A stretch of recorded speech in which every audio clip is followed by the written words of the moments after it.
what's really happened that has made this a bigger and bigger problem is that we've made assumptions with our marketing that turned out to be wrong. So we assume it's fine to have more sugar in your diet because that'll attract more people to it. Right. Fine to have more saturated fats, more pro-inflammatory foods, more ultra-processed foods, more exposure to plastics. Microplastics have turned out to be everywhere, as you know. Oh, yeah. More air pollution that has come about over time. A lot of stuff just in homes, cosmetics, molds that people don't realize. And, again, I was never taught that molds had anything to do with Alzheimer's. But I cannot deny it. You see the data, you see that people who have high mycotoxin exposure, this triggers your innate immune system. When you mentioned amyloid, it's very interesting what's happening. The medicine has been defined largely based on pathology. You look under the microscope, you see amyloid. You look under the microscope, you see tau. You see plaques in your arteries.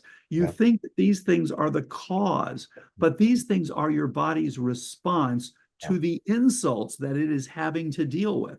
Right. So it makes that amyloid to kill the bacteria. It makes the tau to kill the bacteria.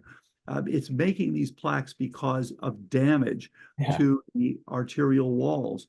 So we have to take the next step beyond pathology and understand the physiology, what's upstream of these things. And that's really what tells you what's causing it and what to do about it. Yeah, definitely. It's the metaphor I keep coming back to with the amyloid is it really has seemed like all these years it's been named the arsonist when in reality it was the firefighter. And what ReCODE and what you and your team have effectively done now for over a decade is really getting better and better at identifying who the true arsonists are, what the triggers are for those firefighters to come out. And even though that they're there at the scene, when we look for it, it's probably misguided to try to get rid of them because they're trying to help. And I think the data has shown that anytime any sort of intervention that tries to eliminate amyloid is used, it doesn't really have the greatest outcome. So that's no problem with over the long haul. You remove it, that's fine, but you got to stop. You put out the fire first. And I always think of this as, think about if you've got a garrison, you got a fort, and those amyloid plaques are the soldiers in the fort. They're not out shooting people. That's not the thing that's hurting you. Then what happens is they send out patrols. These are the oligomers. These are the ones with typically 3, 6, 9, 12 amyloid peptide molecules together. And if Dr. Ash is right, then the 12-mer may be the most important one. Great. Okay, that's very possible. But these things are collections. They're the little patrols that go out from the fort. So when you see them in the fort, that's not the big problem. The problem is all the patrols that are out there killing and shooting, and because they are there, as you said, they're there to fight the problem.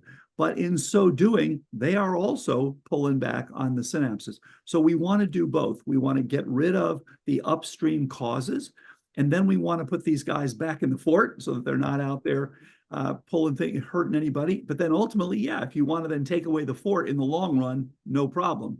But don't take it away when you still need those patrols. Yeah, exactly. Definitely. Talking about these triggers, and you mentioned it, sugar, which is such a central point of the standard American diet. How does that impact the brain? Yeah, this is such a good point, because what happens is your brain, it sounds like a paradox, because yes, your brain metabolizes glucose or it metabolizes ketones.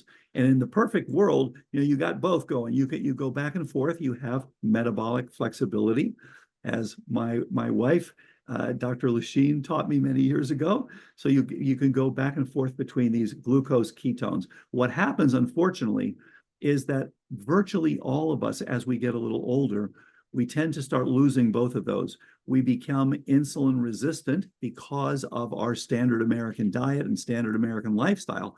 So, now we can't use the glucose as well. Well, because your insulin has been ramped up, that prevents you from making ketones. So when I see someone who's got cognitive decline, to me, this is an emergency. Their engine is sputtering. They're not typically using the glucose appropriately. They're not typically making the ketones. So what we want to do immediately is we want to give them some ketones to give them that ability and ultimately drive them into the ability to make ketones. And of course, we want to make them insulin sensitive once again. So no surprise, high amounts of glucose and fructose. And of course, Dr. Richard Johnson has written eloquently about the importance of fructose as a driver for Alzheimer's disease. And the data are quite striking. This has multiple mechanisms by which it is increasing your risk for cognitive decline. So you are developing insulin resistance. You are now having problems with utilizing the glucose. Your mitochondria are sputtering. You're making also glycated proteins, which increases inflammation.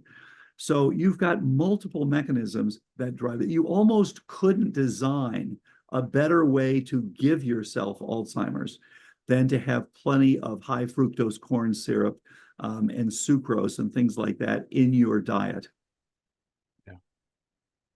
Yeah, it's sugar is everywhere. It's really hard to get away from it. And Really? you know, I talked to Frank McNear, which Yeah. I interviewed. My last interview was with Frank, and one of the things that he said that stayed with me is he said it was one of the hardest things for him to cut out, but especially for people who have who've asked him about the protocol, they're with him until he gets to that point where they say they got to cut out sugar. Yeah. But that's not everyone. I think a lot of people whose brains on the line. You know, my dad was the same thing. You know, sugar and white flours and stuff like that. But you get to the point where you can make the change, and then once you make it, then you don't need it, and you have a little bit of it, and you don't feel so great. So You that's know, Eddie, what's really interesting about that is we are, you know, of course, as a nation, we're addicted to sugar, okay, because we have been fed it, because the standard American diet has such a high load of this. And so what happens is your gut microbiome is adjusted to it. I mean, it's looking for it. So when you now start to cut down, literally your microbiome is sending you signals. Hey, we're starving down here. yeah, Please send us some more sugar. Over time, as you indicated, you know, you actually, that changes. Your yeah, gut microbiome changes. You get to be you have a more healthy gut microbiome. You have less sugar in your diet, and you then feel better. And interestingly, you have a much smoother glycemic curve. You yeah, don't go into those lows with the hypoglycemia, which are damaging to your brain, and you don't go into those highs, which are also damaging for your brain. So you have a much smoother effect, much better situation. And you know, these continuous glucose monitors, by the way, these have just come out over the counter for the first time. For about $50, you can actually get an over the counter CGM, continuous glucose monitor. So I think this is going to be huge now that people are going to be getting these everywhere. You can find out if you're spiking and troughing, and that's, you want to avoid that. So, you know, you want to have something that's giving you more on the good fats, you know, monounsaturates, polyunsaturates, and more on the protein, so that you don't have those big spikes that actually hurt your brain.